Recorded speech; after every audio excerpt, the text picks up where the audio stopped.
Hey guys, I got a story I want to bring to you also out of Oklahoma. This has been a pretty heated story. A lot of people's been talking about it, and I dove into it, and there's definitely something very weird going on. Uh, we'll go ahead and start talking about it. This comes out of Oklahoma. It's called the Jameson family murders. The victims were Bobby Dale, Sherilyn, and their 6-year-old daughter, Madison. The date was October 8th, 2009. The Jameson family of Eufaula, Oklahoma disappeared on October 8, 2009, and though their bodies were found 4 years later, their case remains a mystery and also opened. Imagine that. October 8th, 2009, that day, all three of them mysteriously disappeared from their home with no indication of where they would have possibly gone. After a few days of searching, the police turned up the family's pickup truck, but it only raised more questions than it answered. The Jameson family truck was found in Lattimore County, about an hour drive from their home. The family had recently been in the area looking to buy 40 acres of land where they planned to live inside a storage shed that they had already owned.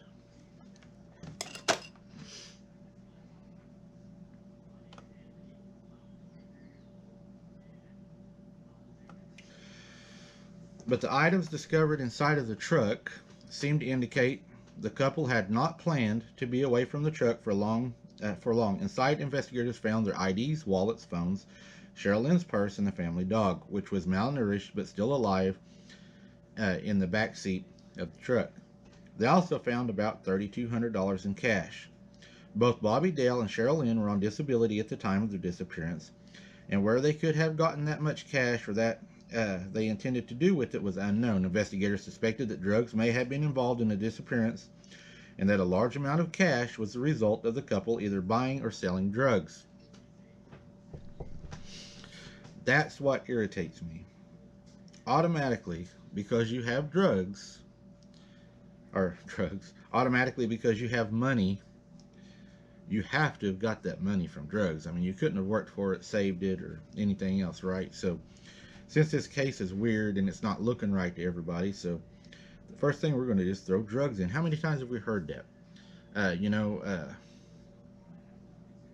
Every time something happens to somebody, they want to use the past against them. Well, they were on drugs. They had a felony conviction. They had a run-in with their neighbor. They went over and stole some of their water. I don't know. It irritates me. They don't even know what's going on, and all of a sudden, because you have money, it's related to drugs. So they're already trying to justify what happened to this couple, and by justifying it, it causes, they think, people not to dig deeper. It causes me to look deeper, and I did, and you'll find out. We found some things. It's probably not going to make a lot of people happy. But they couldn't explain why they would have brought their daughter along with them, and it was impossible to tell the condition of the truck if they had left it voluntarily or been forced out of the car by someone else, perhaps leaving their belongings behind while under duress. Again, if they were robbed, why would they leave $3,200 in the truck? It just don't make sense. But again, they're trying to set up another narrative. Maybe it was drug related. They were doing a drug sale. They were held hostage. You know what they're trying to do. A search party was formed, and investigators combed through miles of woods and surroundings area looking for any trace of the Jameson family. They turned up nothing. November 16th now, 2013, which is going to be 4 years later. That day, just 3 miles from where the Jameson family truck was found 4 years earlier, hunters stumbled upon a partial skeleton remains of 2 adults and 1 child. Forensic testing proved they were the skeletons of the Jameson family, but due to the state of decomposition, the cause of death could not be determined. First, they uncovered a strange security video taken outside the Jameson family home the night they left. In the video, the couple is seen going back and forth between the house and the truck. They're packing up their belongings. As if it wasn't strange enough, prior to their disappearance, Bobby Dale had gone to his pastor and claimed that his home was haunted, saying that he had 2 to 4 ghosts on the roof. Now, Father Gary Brandon even told investigators that Bobby Jameson had once called him asking about special bullets that he could use to shoot spirits. So there's something going on. You're going to find out why. It's It gets deeper. Cheryl Lynn has also purchased, and here's the problem. This is where the problem I think starts. This is my opinion. Cheryl Lynn has also purchased a satanic Bible. And y'all let me know in the comments if you believe this is what caused their problems. Allegedly, as a joke. However, Bobby Dale confessed to his pastor that he had read it, leading some people to believe that witchcraft may have been a factor in their deaths.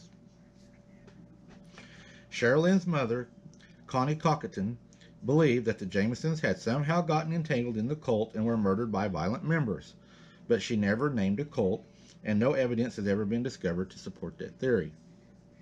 Disturbing theories about the Jameson family deaths. Police did look into the theory that the Jameson family deaths had been a murder-suicide. They uncovered an angry letter written from Cheryl Lynn to Bobby that was 11 pages long that led them to speculate that Bobby Dale had driven his whole family into the woods, murdered his wife, daughter, and then himself. But the theory could not be proven. They're throwing a lot of speculation. Another hypothesis considered was that Bobby Dale's father, Bob Dean Jameson, had been involved. Bobby Dale had filed a protective order against his dad, claiming that he had threatened to kill him and his family and that they were afraid for their lives. Bobby Dale's petition for a protective order paints out the picture of a very dangerous man who thinks he is above the law and was involved in a prostitute, gangs, and meth. However, I found this. Bob Dean Jameson died a mere 2 months after the Jameson family went missing and had been in poor health for some time. He had also been placed in a nursing home and had to have continuous care. His brother Jack Jameson claimed that he was either in a hospital or a rest home at the time, and although he was a disturbed individual, he was not capable of being involved in the murders due to his present state. The case remains unsolved to this day. On November 16, 2013, hunters were scouting deer locations in the deep woods when they stumbled upon the skeletal remains of 3 bodies, 2 adults and 1 child. The remains have been discovered less than 3 miles away from where the Jamesons had disappeared. Following the shocking discovery, the search by officials uncovered shoes, bits of clothing, adult teeth, adult arm, leg, and bone fragments. It was eventually confirmed that the bones were the Jameson family. Dr. Joshua Lannard of the Oklahoma State Medical Examiner reported that the cause of death was unknown. Lannard stated that there was not enough evidence to support any trauma. However, it couldn't be fully ruled out due to the incomplete remains later that was also unable to rule out disease. In the final report, it states that the deaths occurred under suspicious circumstances. I have no idea. You guys will have a better idea than I do, and I have no idea why he would even say they went out there and died of a disease. Maybe they got attacked by a rabid rabbit. I don't know. That did not make sense to me. But Sherilyn's mother, Connie Crokin, stated that she was unaware of any settlement from a car accident. But she later stated that she knew they were awarded $3,200 that came from a motor vehicle accident. Wow, it wasn't drugs. They were in an accident, so they must have got that money illegally, huh? That's why it irritates me. Security footage taken outside the Jameson home from the day that they had left showed a couple making several silent trips as they methodically packed to leave their vehicle, and they were moving, listen to this, in a trance-like manner, as the sheriff described. Sometimes they would just stop and stare. Sheriff Buchamp also stated, normally you can go through an investigation and one by one start to eliminate certain scenarios. We haven't been able to do that in this case. With this family, everything seems possible. With that being said, let's get to some of the theories. The Jameson simply got lost in the woods and died from hypothermia and exposure in the days following their disappearance. The area where they were last seen experienced heavy rains, however, not strong enough to cause their deaths. Weather reports showed that a mere 40 degrees Fahrenheit. Also, keep in mind the bodies were only 2.7 miles away from the truck.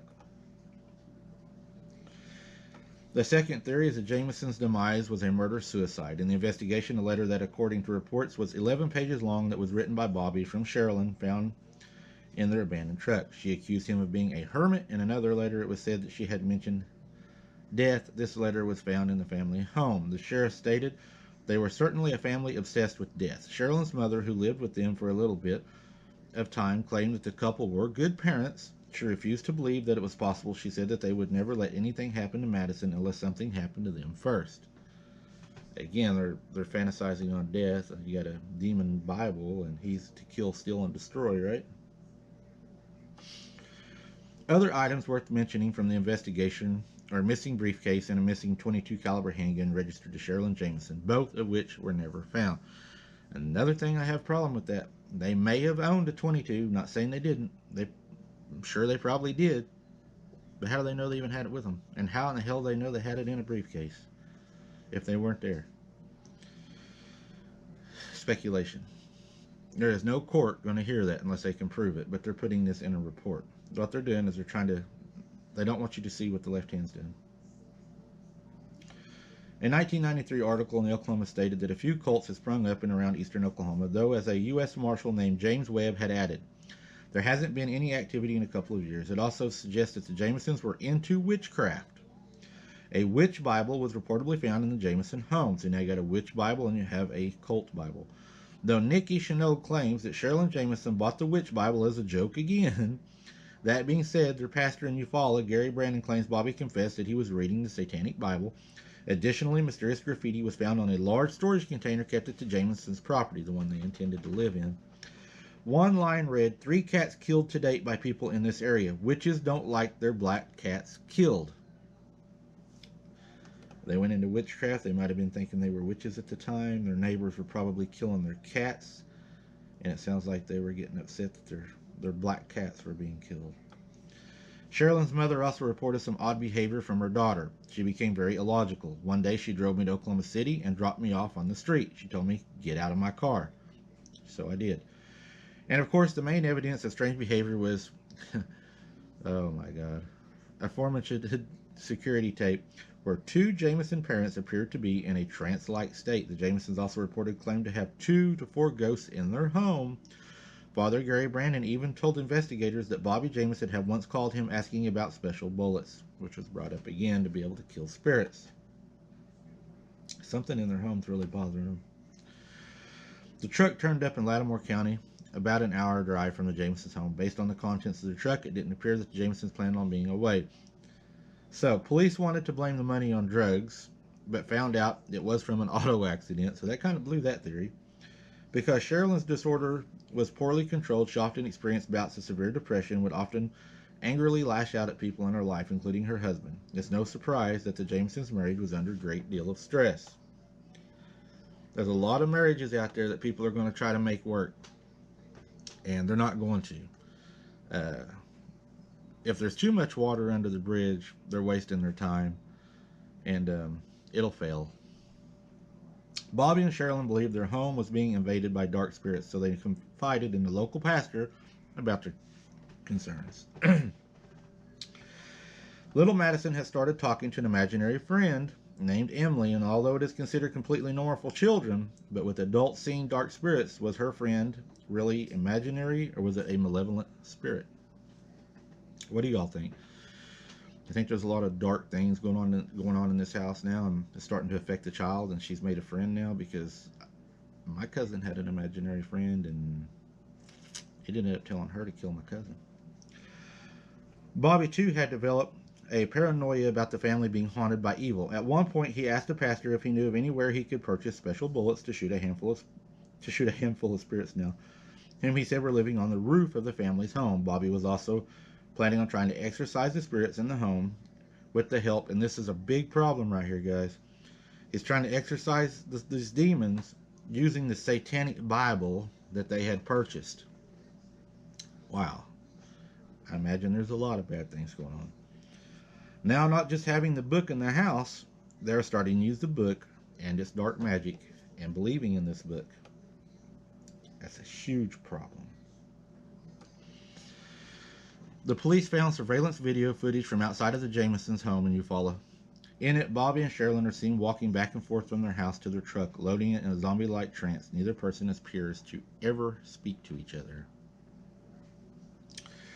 A policeman interviewed for the show stated that the couple made about 20 trips back and forth, and they sometimes weren't carrying anything at all. At times, they stopped and stood in one place and would have a vacant stare on their face in a trance-like Look. How likely is it that two people made 20 trips from their house to their truck without uttering a word to each other? How likely do y'all think that is? But the surveillance video disturbing for other reasons as well. The graffiti that was seen on it about the cats being killed, and they spray painting all over this container about cats being killed. A friend of Sherilyn's told the police that sometimes conducted. Now listen to this. A friend of Sherilyn's told the police that she sometimes conducted seances with Sherilyn.